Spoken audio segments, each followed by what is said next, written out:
America में क्या 2008 की मंदी से भी बुरी स्थिति है? जानेंगे आखिरकार छोटी कंपनियां बड़ी मुश्किल में क्यों आ गई है। और जहां एक तरफ ये सब कुछ चल रहा है, वहीं बांग्लादेश के साथ भारत का अब नया विवाद शुरू हो गया है। बांग्लादेश ने पकड़ा है 21 भारतीयों को। जियोपॉलिटिक्स में बहुत कुछ चल रहा है, हमेशा की तरह जानने को मिलेगा बहुत कुछ। आइए जानते हैं इन खबरों को विस्तार से। दुनिया की सबसे बड़ी इकोनॉमी वाला देश अमेरिका में छोटी कंपनियों का बुरा हाल है। रसेल 2000 इंडेक्स में शामिल कंपनियों में 43% घाटे में चल रही है। यह साल 2020 की महामारी के बाद सबसे अधिक है। ये 2008 के वित्तीय संकट से भी अधिक है। तब 41% छोटी कंपनियां घाटे में चल रही थी। नहीं, इन कंपनियों का ब्याज के भुगतान पर भारी रकम खर्च करनी पड़ रही है। यह 2003 के बाद सबसे ऊंचे स्तर पर पहुंच गया है। उच्च ब्याज दरों के कारण इन कंपनियों के लिए ब्याज चुकाना भी मुश्किल हो रहा है। अमेरिका में छोटी कंपनियां ही नहीं बल्कि बड़ी कंपनियां भी मुश्किल में हैं। इस साल अब तक 512 बड़ी कंपनियां खुद को दिवालिया घोषित कर चुकी हैं। 2020 की महामारी के दौरान से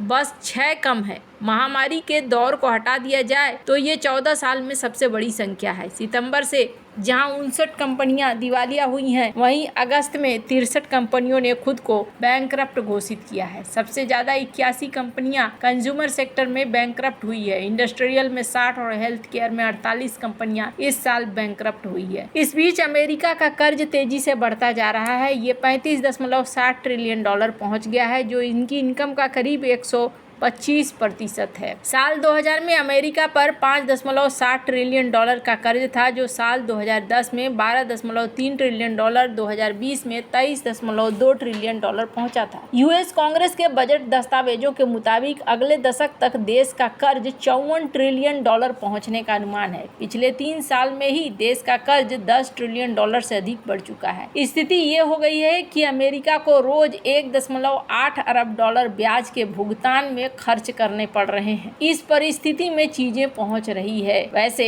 अमेरिका इन चीजों को हैंडल कर लेगा। हैंडल करने के पीछे कारण ये है कि युद्ध से फिर इनके हथियार बहुत अच्छा बिकते हैं और हथियार बिकने से अच्छी खासी कमाई हो जाती है। खैर, जहां एक तरफ ये सब कुछ चल रहा है, वहीं बांग्लादेश को लेकर कई बुरी खबरें निकल कर आ रही हैं। सबसे पहले तो बांग्लादेश शिकार बनने जा रहा है चाइना का। और आपको बता दूं, अगर देखें यहाँ पर तो बांग्लादेश में ISIS का झंडा देखने को मिल रहा है। बांग्लादेश में जो ये चीजें हो रही है, इसका असर भारत के आसपास भी पड़ सकता है। 1953 में जेरूसलम हिज़्ब अल ताहिर का एक ग्लोबल इस्लामिस्ट ऑर्गेनाइजेशन है, जो देखने को मिल रहा है यहाँ पर थोड़ा आगे बढ़ता हुआ। वैसे भी मैंने पहले भी कहा है कि बांग्लादेश भारत के लिए एक बहुत बड़ी दिक्कत बनने वाला है, और ऐसा होता हुआ भी दिख रहा है। बांग्लादेश और भारत के बीच में लगातार अनबन चल रही है। चीजें अच्छी नहीं दिख रही हैं, और ये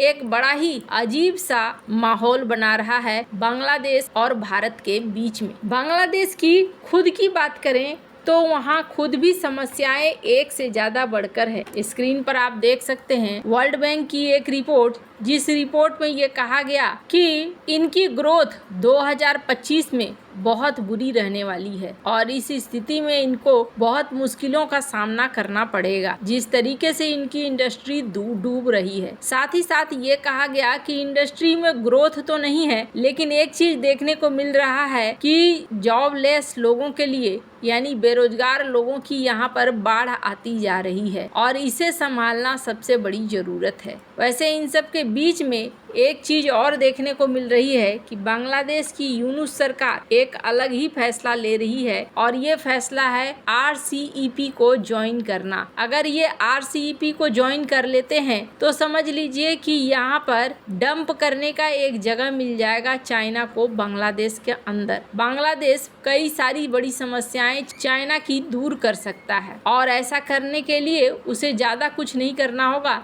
बल्कि उन्हें बस अपने देश के अंदर माल को सप्लाई करने देना होगा। और यही चीज चाइना चाहता भी है। कहा जा रहा है कि ढाका चाइना के RCEP को ज्वाइन करना चाहता है, और भारत के साथ सेपा को इस वक्त होल्ड पर रख रहा है। यानी भारत के साथ जो फ्री ट्रेड एग्रीमेंट की बात हो रही थी वो फ्री ट्रेड एग्रीमेंट अभी होल्ड पर चला गया है। इस पर अभी ज्यादा बात नहीं होगी। ये फ्री ट्रेड एग्रीमेंट की बात किससे करना चाहते हैं? ये बात करना चाह रहे हैं चाइना से, थाईलैंड से, सिंगापुर से, लेकिन भारत से नहीं। आरसीपी में Australia, Brunei, Cambodia, China, Indonesia, Japan, south Korea, ये वो सारे देश हैं जो देखने को आपको यहाँ पर मिल रहा है। अभी बांग्लादेश की स्थिति क्या है? बांग्लादेश में ये पूरी तरीके से यहाँ डंप कर देंगे बहुत सारे सामान को। जबकि जब शेख हसीना थी तो शेख हसीना यहाँ पर बात कर रही थी कि भारत के साथ सेपा साइन करने के लिए। शेख हसीना इस बात को बहुत अच्छे से जानती है कि अगर एक बार इन देशों को छूट मिल गया तो फिर ये देश वही काम करेंगे।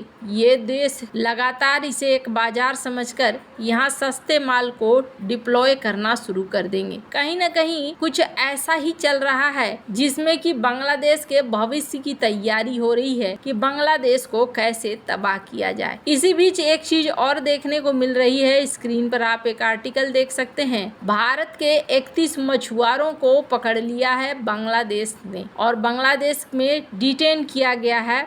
बांग्लादेश की जो फोर्स है उन्होंने इन्हें डिटेन किया है। कहा गया है रूटीन 14 अक्टूबर को पेट्रोलिंग हो रही थी और उस समय ये देखा गया कि फॉरेन फ्लैग्ड फिशिंग बोट्स इनकी तरफ आ रहे हैं। फिर यहाँ पर एक्शन लिया गया है और उन्हें पकड़ा गया है। हालांकि इसका निर्णय क्या होता है और क्या निकल कर आता है वो तो आने वाले समय में पता चलेगा। लेकिन हाँ, इतना जरूर है कि बांग्लादेश भारत के साथ रिश्तों को धीरे धीरे खराब कर रहा है। हालांकि ये जो खराब कर रहा है ये खुद के लिए खराब है, भारत के लिए खराब नहीं है।